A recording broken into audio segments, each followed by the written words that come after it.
Marwadi university మంచి భవిష్యత్తు కోసం తెలుగు విద్యార్థులు ఇష్టపడే యూనివర్సిటీ. కాల్ 9059052378 9059052379. ఎస్ఎల్బిసి ప్రమాదం జరిగి 6 రోజులు అవుతోంది. అంటే దగ్గర ఇంకో రోజు అయితే వారం రోజులు అవుతుంది. సరే, ప్రమాదం జరిగిన రోజు అనుకున్నాం అది సరే నెక్స్ట్ డే వరకల్లా వాళ్ళకు బయటకు తీసే అవకాశం ఉంటుంది అని అనుకున్నాం. కానీ అది ఎంత క్రిటికల్గా మారిపోయింది అని అంటే రోజులు గడుస్తున్నాయి కానీ అసలు అందులో చిక్కుకున్న ఆర్ అందులో మిస్ అయిన ఆ 8 మంది జాడ ఎక్కడ? వాళ్ళు ఒక 2 రోజుల పాటు అరచిండ్రు, వాళ్ళ కేకలు వినిపించినాయి, ఇట్లాంటివి కూడా మనం విన్నాం. కానీ ఆ తర్వాత నుంచి మాత్రం అసలు ఏది కూడా వాళ్ళకి సంబంధించిన అప్డేట్ అసలు అందట్లేదు. ఇంకా కూడా 8 మంది జాడ ఎక్కడా, 8 మంది ఏమైపోయినరు, 6 రోజులు అవుతుంది, అసలు వాళ్ళు బ్రతికే అవకాశం ఎంతవరకు ఉంది, ఇట్లాంటి వార్తలు అయితే బయటకు వస్తున్న పరిస్థితి కనిపిస్తోంది. ఇది ఎస్ఎల్బిసికి సంబంధించిన అప్డేట్, లేటెస్ట్ అప్డేట్ నేను చెప్పబోతున్నా. బికాస్ ఇది ఎక్స్పర్ట్స్ అందరు కూడా మాట్లాడుతున్నటువంటి మాటలు. అక్కడ జరుగుతున్నటువంటి ఆపరేషన్స్ కావచ్చు, అవన్నీ చూసిన తర్వాత ఎక్స్పర్ట్స్ ఒక కన్క్లూజన్ ఆర్ ఎక్స్పర్ట్స్ వాళ్ళకున్న ఎక్స్పీరియన్స్తో చెప్తున్న అప్డేట్ అనుకోవచ్చు. బికాస్ ఇప్పుడు ఈరోజు మార్నింగ్ ఉన్న సిచ్యువేషన్ ఆర్ మనం చూడొచ్చు లోపలికి ఎట్లా వెళ్తున్నారు, ఎంత స్లోగా ఆపరేషన్ కంటిన్యూ అవుతోంది, టన్నల్ లోపలికి వెళ్ళడానికి ఎంత దారుణమైన పరిస్థితుల్లో మనం చూడొచ్చు. వాటర్ లీకేజ్ జరుగుతోంది, మొత్తం మట్టి పిల్లలన్నీ కూడా పడిపోయినాయి. సో లోపలికి వెళ్ళడానికి కూడా చాలా కష్టం అవుతోంది. ఎన్డీఆర్ఎఫ్ టీం ఒక దిక్కు ప్రయత్నం జరుగుతోంది, ఎస్డీఆర్ఎఫ్ టీం ఒకవైపు ప్రయత్నాలు చేస్తూనే ఉంది. టన్నల్ లోపలికి వెళ్ళడానికి, వాళ్ళ దగ్గరికి రీచ్ కావడానికి చాలా కష్టపడాల్సి వస్తోంది. ఎగ్జాక్ట్లీ ఎస్ఎల్బిసి టన్నల్ ప్రమాదం జరిగి నేటికి 6 రోజులు అవుతోంది. టన్నల్ లోపల చిక్కుకున్న ఆ 8 మంది సిబ్బంది ఆచూకీ ఇంతవరకు దొరకనటువంటి సిచ్యువేషన్. వారంతా చనిపోయి ఉంటారని అందరూ భావిస్తున్నారు. ముఖ్యంగా మంగళవారం సాయంత్రం అండ్ బుధవారం ఉదయం, ఈరోజు మన ముందు గురువారం రోజు. సో వాళ్ళు చెప్పిన మాటల ప్రకారం అయితే 2 సార్లు రెస్క్యూ కోసం టన్నల్ చివరి వరకు వెళ్ళినటువంటి సిబ్బంది టన్నెల్లో ప్రమాదం జరిగిన చోట భారీగా బురద, మట్టి దిబ్బలు తప్ప ఏమీ కనిపించలేదు, ఎవరు బ్రతికి ఉండే అవకాశం కూడా కనిపించలేదు అని చెప్పుకొచ్చారు. సో మంగళవారం సాయంత్రం అండ్ బుధవారం ఉదయానికి సంబంధించిన అప్డేట్ ప్రకారమే 2 సార్లు రెస్క్యూ కోసం వెళ్ళినటువంటి సిబ్బంది ఆల్మోస్ట్ దగ్గర దాకా వెళ్ళిన తర్వాత కూడా మొత్తం ఆ మట్టి దిబ్బలు ఉన్నాయి, లేదంటే బురద మాత్రమే కనిపించింది కానీ మనుషుల జాడ ఎక్కడ కనిపించలేదు. సో అందుకనే అక్కడ చిక్కుకున్నటువంటి వాళ్ళు ఎవరు కూడా బతికుండే అవకాశం లేదు అన్నటువంటి మాట చెప్తున్నారు. ఈ విషయం ఎన్డీఆర్ఎఫ్ బృందాలతో పాటు స్పెషల్ ర్యాట్ హోల్ బృందం కూడా చెప్తోంది. అయితే ప్రమాదం జరిగి ఇప్పటికీ 6 రోజులు అయిపోయింది. టన్నల్ లోపల ఎటువంటి మానవ కదలికలు కనిపించలేదు, కాబట్టి వాళ్ళందరూ కూడా చనిపోయి ఉంటారు అని చెప్తున్న పరిస్థితి కనిపిస్తుంది. ఎవరు ఈ ఆపరేషన్ టేకప్ చేసినటువంటి SDRF and special rat whole బృందం, వీళ్ళే ఆ టన్నల్ లోపల చిక్కుకున్న వాళ్ళని బయటకు తీసే ప్రయత్నం ఎవరైతే జరుగుతుందో వాళ్ళే చెప్పినటువంటి మాట. ఏ రోజు అది?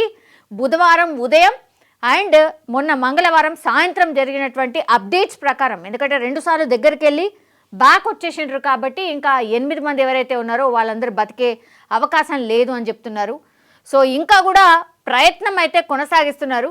సో ఎప్పుడు జరిగింది ప్రమాదం అంటే ఫిబ్రవరి 22 ఉదయం ఎస్ఎల్బిసి టన్నల్ ప్రమాదం జరిగింది. 8 మంది కార్మికులు టన్నల్ లోపల చిక్కుకున్నారు. కాగా వారిని బయటికి తీసుకొచ్చేందుకు గత 6 రోజులుగా ప్రభుత్వం అయితే విశ్వ ప్రయత్నాలు చేస్తోంది. అందరూ మంత్రులు కావచ్చు, సీఎం కావచ్చు ఆదేశాలు ఇచ్చిండ్రు. అట్లాగే కేంద్రాన్ని సంప్రదించినప్పుడు వాళ్ళందరూ కూడా ఒక స్పెషల్ ఆపరేషన్ టేకప్ చేసి వాళ్ళని బయటకు తీసే ప్రయత్నం కూడా చేస్తున్నారు. సో అక్కడ మొత్తంగా బురద, బోరింగ్ మెషిన్ను కప్పేసినటువంటి మట్టి దిబ్బలు మాత్రమే కనిపిస్తున్నాయి. టన్నల్ లోపల 8 మంది సిబ్బంది ప్రాణాలపై అధికారులు ఇప్పుడు ఆశలు వదులుకున్నట్టే కనిపిస్తోంది. వారంతా టీబీఎం మెషిన్ చుట్టూ కప్పబడిన బురదలో చిక్కుకుపోయి చనిపోయి ఉండొచ్చని భావిస్తున్నారు. బుధవారం 2 సార్లు పలు బృందాలు ప్రమాదం జరిగిన ప్రాంతానికి వెళ్ళి చూడగా అక్కడ మనుషులు ఉన్నట్టు ఎటువంటి జాడ కనిపించలేదు. దీంతో వారంతా చనిపోయి ఉంటారని అధికారులు కావచ్చు, రెస్క్యూ సిబ్బంది అంచనా వేస్తున్నారు. కానీ ప్రజలతో పాటుగా ప్రభుత్వం అండ్ ఇతర అధికారులు వాళ్ళు ప్రాణాలతో తిరిగి రావాలని కోరుకుంటున్నారు. ఆబ్వియస్లీ అందరం కూడా కోరుకోవాల్సింది అదే, అండ్ మనం కూడా కోరుకుంటుంది అదే. 6 రోజులైనప్పటికీ కూడా ఏదైనా మిరాకిల్ జరిగిండొచ్చు. ఆ లోపల చిక్కుకున్న కార్మికులు ఎక్కడైనా మేబీ పక్కకో లేకపోతే ఇంకెక్కడైనా స్పేస్ ఉంటే మేబీ అందులో ఉండిపోయి ఉండొచ్చు, ప్రాణాలతో బయటపడచ్చు అనే ఆశతో మనమందరం కూడా ఎదురు చూస్తున్న పరిస్థితి కనిపిస్తోంది. కానీ ఎస్ఎల్బీసీ టన్నల్ రెస్క్యూ ఆపరేషన్పై నీటిపారుదల శాఖ మంత్రి ఉత్తమ్ కుమార్ రెడ్డి కూడా సమీక్ష సమావేశం నిర్వహిస్తూనే ఉన్నారు. కంటిన్యూషన్గా టన్నల్ రెస్క్యూ ఆపరేషన్పై ప్రభుత్వం మరిన్ని కీలక చర్యలు తీసుకోబోతున్నారు. ఎట్టి పరిస్థితుల్లో మరో 2 రోజుల్లో ఇంకో 2 డేస్లో పూర్తిగా ఈ ఆపరేషన్ని పూర్తి చేస్తాం, కార్మికులను బయటికి తీసుకొస్తామని ఆశాభావం అయితే వ్యక్తం చేస్తున్నారు ఉత్తమ్ కుమార్ రెడ్డి. అండ్ దేశంలో ఎక్కడా టన్నెల్ ప్రమాదాలు జరిగినా పాల్గొనే నిపుణులు కావచ్చు అండ్ సరిహద్దుల్లో టన్నెల్ నిర్మించే ఎక్స్పర్ట్ను సహాయ చర్యల కోసం పిలిపిస్తున్నామని తెలిపారు. సో ఇది ఒక లాస్ట్ ప్రయత్నం, బికాజ్ ఇందులో కూడా ఎక్స్పర్ట్స్ ఉంటారు. దేశంలో ఎక్కడైతే ఇట్లాంటి టన్నల్ నిర్మాణాలు జరుగుతాయో లేదంటే టన్నల్ ప్రమాదాలు జరిగినప్పుడు ఎట్లాంటి ఆపరేషన్ టేకప్ చేస్తారో వాళ్ళందరినీ కూడా పిలిపించబోతున్నాం. కాబట్టి ఒక 2 డేస్లోనే ఈ మొత్తం ఆపరేషన్ని కంప్లీట్ చేస్తామని ఉత్తమ్ కుమార్ రెడ్డి చెప్తున్నారు. ఎస్ఎల్బీసీ సొరంగంలో చిక్కుకుపోయిన కార్మికులను బయటికి తీసుకురావడానికి చేస్తున్న రెస్క్యూ ఆపరేషన్ ప్రస్తుతం ఎలా జరుగుతోంది, అసలు లోపల పరిస్థితి ఎలా ఉంది, బయటికి అధికారులు ఏం చెప్తున్నారు, మంత్రులు అసలు నిజాలను దాస్తున్నారా, లేకపోతే రెస్క్యూ ఆపరేషన్ చేస్తున్న వివిధ బృందాలు ఏం చెప్తున్నాయి, ఇలాంటి అనుమానాలు అందరికీ కలుగుతున్నాయి. సో ఘటన జరిగి ఆల్మోస్ట్ 6 డేస్ అవుతోంది కాబట్టి army, navy, rat whole minus చేస్తున్న రెస్క్యూ ఆపరేషన్ ఏమాత్రం ఫలితాలు ఇవ్వడం లేదు. ఎన్నో క్లిష్టమైన ఘటనలు రెస్క్యూ చేసిన ఈ బృందాలు ఇక్కడ ఎందుకు విఫలమవుతున్నాయనేది ఇప్పుడు అందరికీ రేజ్ అవుతున్నటువంటి క్వశ్చన్ అనుకోవచ్చు. సొరంగంలోకి వెళ్ళి వచ్చిన రెస్క్యూ టీం మెంబర్లు చెప్తున్న దాన్ని బట్టి చూస్తే అధికారులకు అసలు సమాచారం దాస్తున్నారు అనేది కూడా అర్థమవుతోంది అనేది కూడా మనకు అందుతున్నటువంటి సోర్స్. సొరంగంలో చిక్కుకుపోయిన వారిని రక్షించేందుకు జరుగుతున్న రెస్క్యూ ఆపరేషన్ ఫలితాలు ఏమాత్రం సానుకూలంగా లేవు. ఈ నేపథ్యంలో అసలు తదుపరి పరిణామాలు ఏంటి, సొరంగంలో ఎదురవుతున్న సాంకేతిక ఇబ్బందులు ఏంటి, రెస్క్యూ ఆపరేషన్ బృందాల పనితీరు ఎట్లా ఉంది, కొనసాగుతున్నటువంటి సహాయక చర్యలపై అధికార యంత్రాంగం, మంత్రులు చెప్తున్న విషయాల్లో వాస్తవాలను దాస్తున్నారా అనేటువంటి కూడా విమర్శలు వస్తూ ఉన్నాయి. మంత్రులు, అధికార యంత్రాంగం చెప్తున్నట్టుగా ప్రమాదం 14 కిలోమీటర్ల వద్ద జరిగింది, సుమారు 13.5 కిలోమీటర్ల దూరం వరకు వెళ్ళి వచ్చామన్న దాంట్లో వాస్తవం లేదని ఎస్ఎల్బీసీ సొరంగంతో పాటు ఇతర టెక్నికల్ పనులు చేస్తున్న కార్మికులు చెప్తున్నారు. 14 కిలోమీటర్ వద్ద ఈ ప్రమాదం జరిగిందని ఫస్ట్ డే నుంచి కూడా ఒక ఎస్టిమేషన్ ఉంది. అయితే మేము ఈ రెస్క్యూ ఆపరేషన్ చేస్తున్న బృందాలు ఏవైతే ఉన్నాయో మేము 13.5 కిలోమీటర్ల దూరం వరకు వెళ్ళొచ్చామంటున్నారు. జస్ట్ ఒక 500 మీటర్స్ దూరం మాత్రమే ఉంది. అయినా సరే ఈ 8 మంది ఎక్కడ చిక్కుకుని ఉంటారు, మరి అందరూ ఒకే చోట చిక్కుకుపోయి కనబడకుండా పోతున్నారా, ఇట్లాంటి క్వశ్చన్స్ చాలా ఉన్నాయి. అసలు 13.5 కిలోమీటర్ల వరకు వెళ్ళిండ్రా, ఎందుకని ఇట్లా 13.5 కిలోమీటర్ల దూరం వరకు వెళ్ళినా సరే మనుషుల జాడ ఎక్కడ కనిపించట్లేదు, మిస్ అయిన వాళ్ళ జాడ ఎక్కడ కనిపించట్లేదు అని ఎందుకు చెప్తున్నారు అనేది కూడా ఇప్పుడు ఒక పెద్ద క్వశ్చన్ రేజ్ అవుతోంది.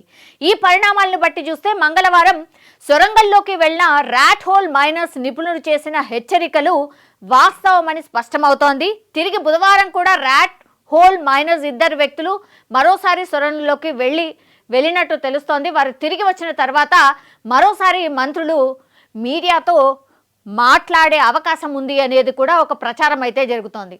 ప్రత్యేక సాక్షి అసలు ఏం చెప్తున్నాడు అంటే లోపలికి వెళ్ళి వచ్చినటువంటి సాక్షి అసలు ఏం చెప్తున్నాడు అనేది చూద్దాం. ఎస్ఎల్బీసీ ప్రమాదం జరిగిన ప్రదేశానికి అతి సమీపంగా వెళ్ళి చూసి వచ్చిన బీహార్కు చెందినటువంటి అభిషేక్ అనే కార్మికుడు బుధవారం మాట్లాడిండ్రు. సొరంగంలో చాలా ఇబ్బందికర పరిస్థితులు ఉన్నాయి, ఇది వాస్తవం మనకు అర్థమవుతోంది. బురద కాలు వేస్తే పీకల్ లోతు వరకు దిగబడే ప్రమాదం పొంచి ఉంది. అంటే బురదలో మనం కాలు వేస్తే ఆల్మోస్ట్ పీకల్ లోతు అంటే ఇక్కడి వరకు పూర్తిగా బురదమయంగా మారిపోయింది. మనం అక్కడ కాలు వేస్తే టోటల్లీ మనిషి లోతంతా బురద ఉంది అక్కడ అనేది ఆయన చెప్తున్నటువంటి మాట. 12 కిలోమీటర్ల సమీపంలోనే కన్వర్టర్ బెల్ట్ డ్యామేజ్ అయింది. అంటే వీళ్ళు చెప్తున్నట్టుగా మేము 13.5 కిలోమీటర్ల వరకు వెళ్ళినాము అని ఏదైతే చెప్తున్నారో అది రాంగ్. ఇది 12 కిలోమీటర్ల సమీపంలోనే కన్వర్టర్ బెల్ట్ డ్యామేజ్ అయిపోయింది. దానికి ఇప్పటి వరకు మరమ్మతులు జరగలేదు.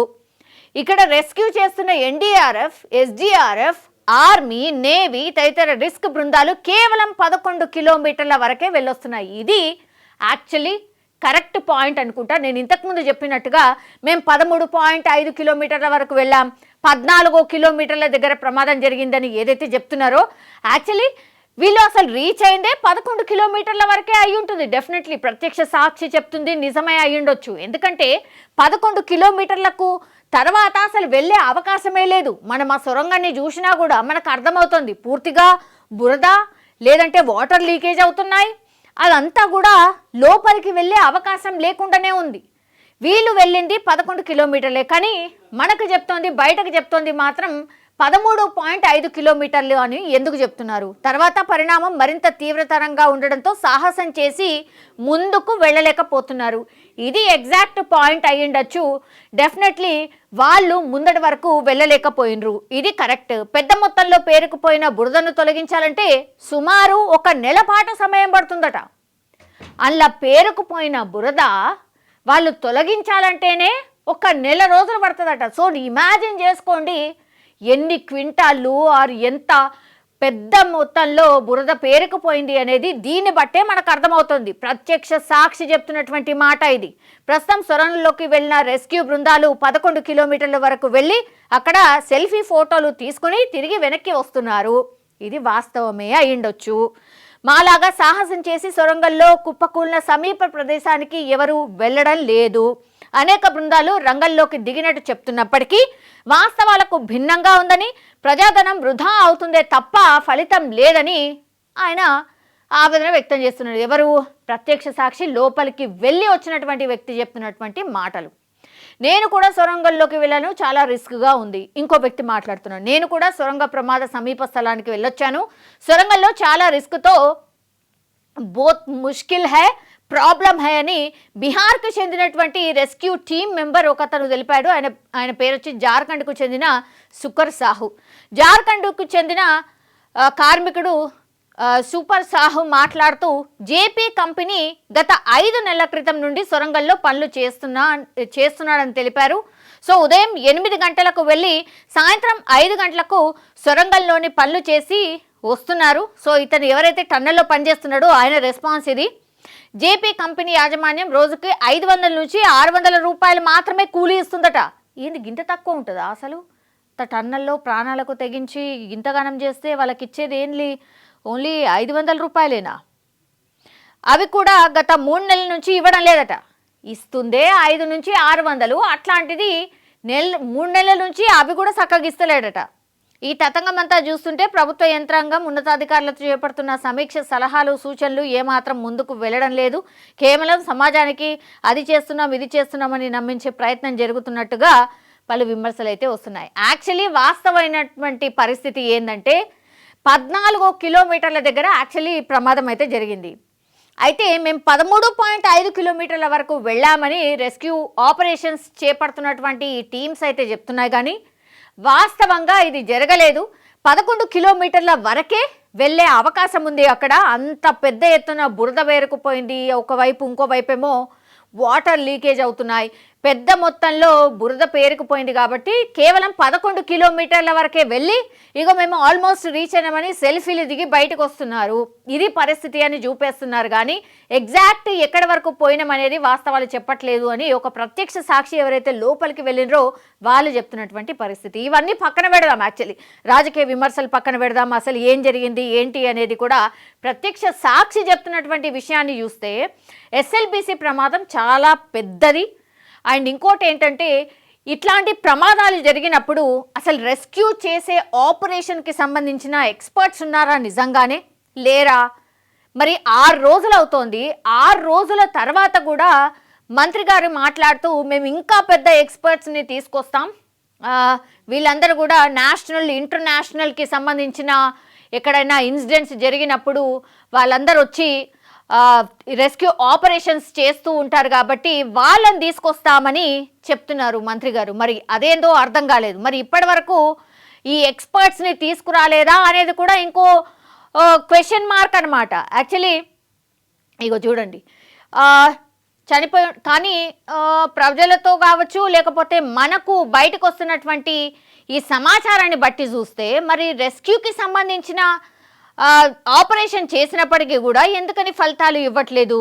మంత్రి గారు చెప్పిన మాటల ప్రకారం అయితే ర్యాట్ హోల్ మైనస్ 2 వ్యక్తులు మరోసారి సొరంగంలో వెళ్ళినట్టు చెప్తున్నారు. వారు తిరిగి వచ్చిన తర్వాత మరోసారి మంత్రులు మీడియాతో మాట్లాడే అవకాశం ఉంది అని కూడా చెప్తున్నారు. కానీ ఈ ఎక్స్పర్ట్స్ ఎవరైతే అంటే దేశవ్యాప్తంగా ఎవరైతే ఎక్స్పర్ట్స్ ఉంటారో వాళ్ళని పిలిపించి 2 రోజులలో ఈ ఆపరేషన్ని పూర్తి చేస్తామని ఉత్తమ్ కుమార్ రెడ్డి చెప్తున్న పరిస్థితి కనిపిస్తోంది. ఎగ్జాక్ట్లీ ఇక్కడ అనమాట. దేశంలో ఎక్కడ టన్నెల్ ప్రమాదాలు జరిగినా పాల్గొనే నిపుణులు కావచ్చు, సరిహద్దుల్లో టన్నెల్ నిర్మించే ఎక్స్పర్ట్స్ను సహాయక చర్యల కోసం పిలిపిస్తున్నామని చెప్పారు. అంటే ఇంకా వాళ్ళు రాలేదు. వాళ్ళు ఎంట్రీ ఇచ్చిన తర్వాత మరి ఏం జరగవచ్చు? ఇప్పటి వరకు కూడా ఈ ఎన్డీఆర్ఎఫ్ కావచ్చు, నేవీ కావచ్చు, ఇవన్నీ ద్వారా ట్రై చేసినప్పటికీ కూడా వీళ్ళెవరు ఇంకా బయటికి రాలేదు. కాబట్టి ఇంకా ఎక్స్పర్ట్స్ ఎవరైతే ఉన్నారో దేశంలో జరుగుతున్నటువంటి ఇట్లాంటి ఇన్సిడెంట్స్కి ఎవరైతే ఆపరేషన్ టేకప్ చేస్తూ ఉంటారో వాళ్ళను కూడా పిలిపిస్తాము. ఆ 2 రోజుల్లోనే వాళ్ళు వచ్చి ఈ ఆపరేషన్ని పూర్తిగా ఫినిష్ చేస్తారు అనేటువంటి మాట చెప్తున్నారు ఉత్తమ్ కుమార్ రెడ్డి. కానీ చాలా డౌట్స్ అయితే రేజ్ అవుతున్నాయి. అసలు ఎస్ఎల్బీసీకి సంబంధించి మరి ఆపరేషన్ టేకప్ చేస్తున్నటువంటి ఈ ఏవైతే బృందాలు ఉన్నాయో వాళ్ళు చెప్తుంది ఒకటి అండ్ ప్రభుత్వం ఇంకో విధంగా చెప్తోంది అనేటువంటి మాట వినిపిస్తోంది. చాలా విమర్శలు అయితే వస్తున్నాయి. కానీ కావాల్సింది అందరికీ ఏంటి అని అంటే 8 మంది ఎవరైతే మిస్ అయినరో వాళ్ళు బయటికి తిరిగి రావాలి అనేది ఒకటి. ఒకవేళ బయటికి తిరిగి రాని పక్షంలో మరి ఇంకేదైనా జరిగి ఉంటే అట్లీస్ట్ మనుషులైనా బయటికి తీసుకురావాలి. మరి ఇది ఎంత త్వరగా అయితే అంత త్వరగా టేకప్ చేయండి అనే రిక్వెస్ట్ మాత్రం ఈ కార్మికులు ఎవరైతే లోపల చిక్కుకుపోయినారో వాళ్ళ కుటుంబ సభ్యులైతే రిక్వెస్ట్ చేస్తున్న పరిస్థితి కనిపిస్తోంది. కానీ 6 రోజులుగా ఎస్ఎల్బీసీకి సంబంధించిన ఆపరేషన్ కొనసాగుతూనే ఉంది. మరి రిజల్ట్ ఆర్ దీని ఆపరేషన్ ఫినిష్ అయిపోయింది, ఇక్కడ మొత్తం అంతా కూడా ఏం లేదు, 8 మంది బయటికి వచ్చిండ్రు అనే వార్త మరి ఇంకెన్ని రోజుల తర్వాత వస్తుందో చూడాల్సిందే.